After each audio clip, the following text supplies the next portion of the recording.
COVID-19 बेरामनि सन्देरनाया खमायनायनि उनाव देग्लाय थियेटारफोराबो गुबुन गुबुन जायगायाव गावसिनि फावथिनाफोरखौ दिन्थिनो लाबाय। थियेटार नायनो थाखाय रायजोफोराबो जोबोद गोसो गुदुं जानानै दङमोन। सनिबारनि हराव नलबारि जिल्लानि बेलसराव आबाहन थियेटारा जयमती मुंनि फावथिनाखौ दिन्थियो। जयमतीखौ नायनो थाखाय गोबां सुबुङा होंगो दोंगो जायो। बेजों लोगोसे फावखुंग्रि प्रस्तुति फरासराबो रंजाखांनायखौ नुनो मोनो। फावखुंग्रि बिथाङा आसामनि गिबि मन्त्रि डक्टर हिमन्त बिश्व शर्माखौ बाख्नायो। गिबि मन्त्रिया हारिमुआरि बिथिङाव जौगाखांआरि राहा लानायनि थाखाय साबायखर होयो आरो रायजोफोरनिफ्राय बिथांमोननि फावथिनाया जोबोद अनसायनाय मोनदों होननानैबो फोरमायो।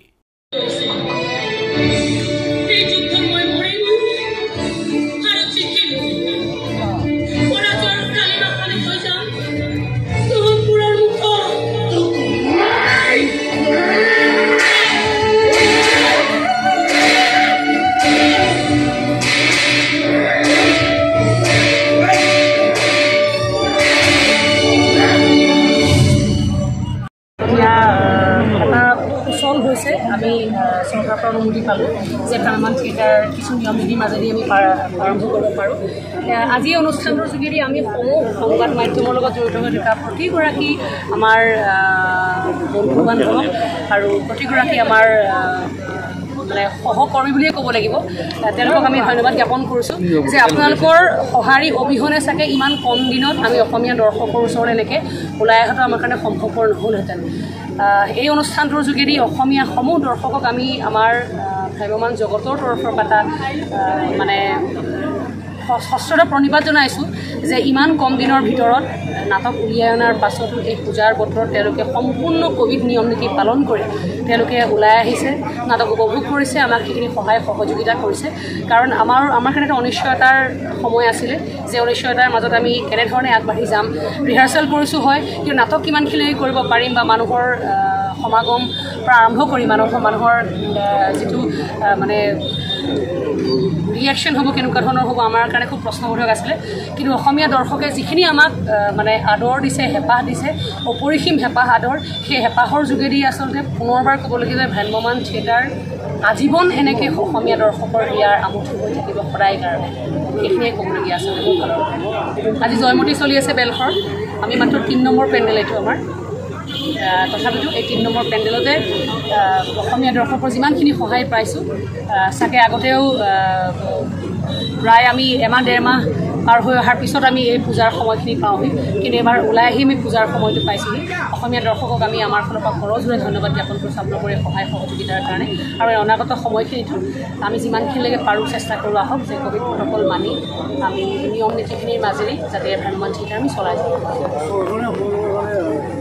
চৰকাৰক আমিতো ধন্যবাদ দিবলৈ আচলতে চৰকাৰক আমাৰ কোনো ভাষা নাইকিয়া, কাৰণ চৰকাৰে সেইখিনি অনুভৱ কৰি তেওঁলোকে এই সিদ্ধান্ত ল'লে নিয়ম নীতিৰ মাজেদি আমাক ভ্ৰাম্যমাণ থিয়েটাৰ মুকলি কৰাৰ যিটো অনুমতি প্ৰদান কৰিলে আমি ভ্ৰাম্যমাণ জগতৰ তৰফৰ পৰা তেখেতসকলক আন্তৰিক ধন্যবাদ জ্ঞাপন কৰিছোঁ।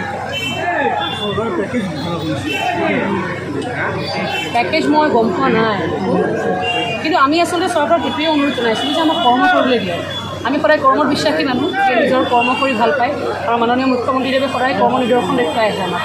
তেখেত সাংঘাতিক কৰ্মত সেইগৰাকী মানুহ আমি সকলোৱে জানোৱেই, গতিকে আমি কৰ্মত বিশ্বাসী মানুহখিনি যাতে কৰ্ম কৰিবলৈ দিওঁ সেইটোৱে আমি অনুৰোধ কৰিছোঁ। আৰু সেই মৰ্মে তেওঁলোকে আমাক স্বাস্থ্যমন্ত্ৰীদেৱ, মুখ্যমন্ত্ৰীদেৱ আৰু অসম চৰকাৰখনে আমাক সেইখিনি সা সুবিধা কৰি দিছে, গতিকে আমি ধন্যবাদ জনাইছোঁ আৰু লগতে অসমীয়া দৰ্শকসকলক ধন্যবাদ জনাইছোঁ।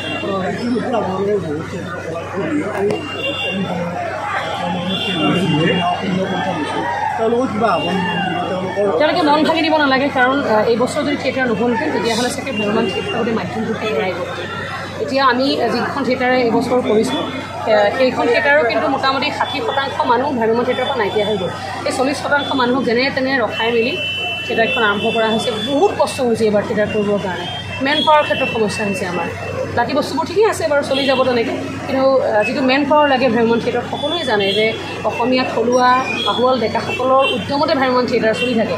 আজি এই প্ৰেক্ষাগৃহক আৰম্ভ কৰি ইমান কষ্টকৰ এটা যাত্ৰা, কিন্তু সেই মানুহ যদি হেৰাই গুচি যায় ভ্ৰাম্যমাণ থিয়েটাৰ হেৰাই গুচি যায়।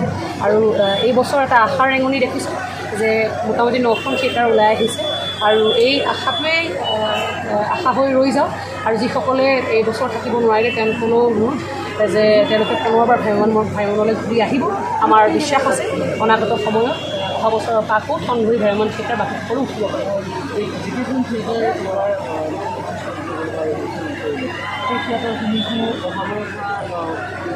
তেওঁলোকে কিবা কাৰণ কৰিব নোৱাৰিলে আচলতে। আৰু আচলতে সঁচা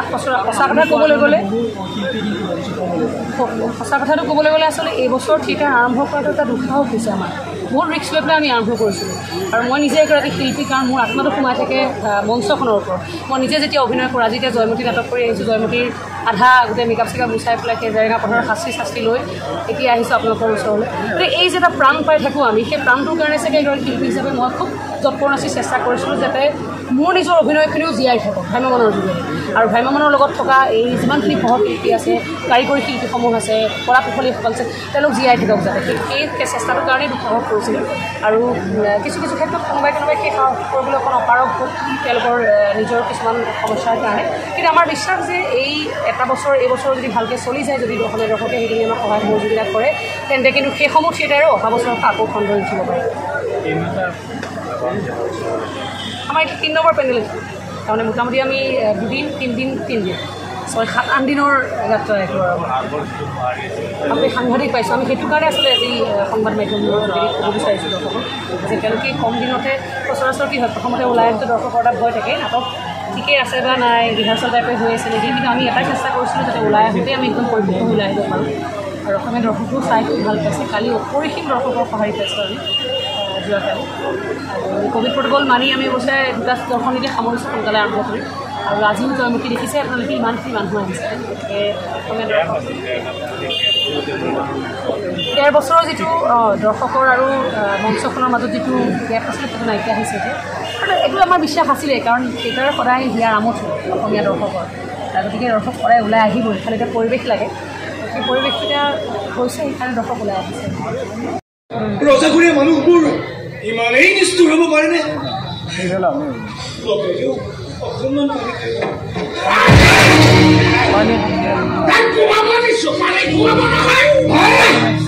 তেলখিনি গৰম হ'বলৈ দিছোঁ। মোৰ আৰু খাদ্যৰ পৰীক্ষা ল'বি তাই মোক আৰু বেছি ডাঙৰ হ'বলৈ বাধ্য নকৰাবি। ভাল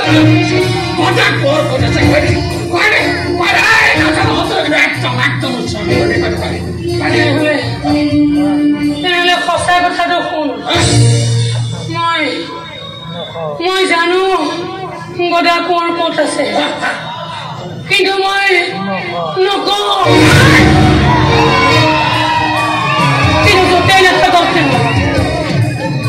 তাৰ পৰা তেওঁ হিচাপ কৰি গৈ আছে। তহঁতৰ ধ্বংসৰ দিন যে চমু চাপি আহিছে, তাৰ প্ৰমাণ কি জানো?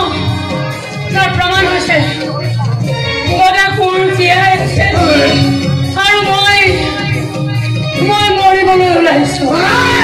মৰিব লাগে কিহত সুধিছো তাকে কৈ দিলে হয়। এগৰাকী সাধাৰণ অবলা নাৰী হয় কিহৰ ইমান অহংকাৰ দেখুৱাইছা? বৰ কষ্ট হৈছে নহয়। হ'বই, নাৰীৰ অহংকাৰৰ ওচৰত পুৰুষবোৰে তিষ্ঠিব নোৱাৰে। দাদা তহঁতবোৰ হ'লে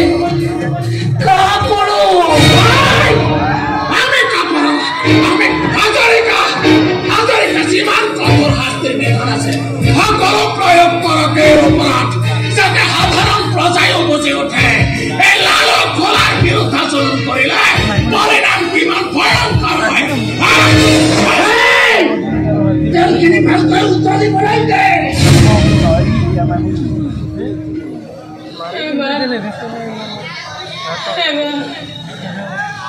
এবাৰ ঘৰৰ মানুহকেইটা চাই যাব পাৰি।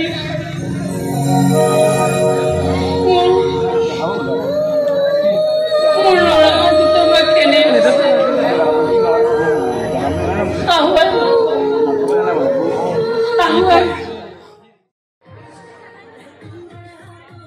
नलबारीनिफ्राय मेराजुल काजी इनसाइड एनि बर'।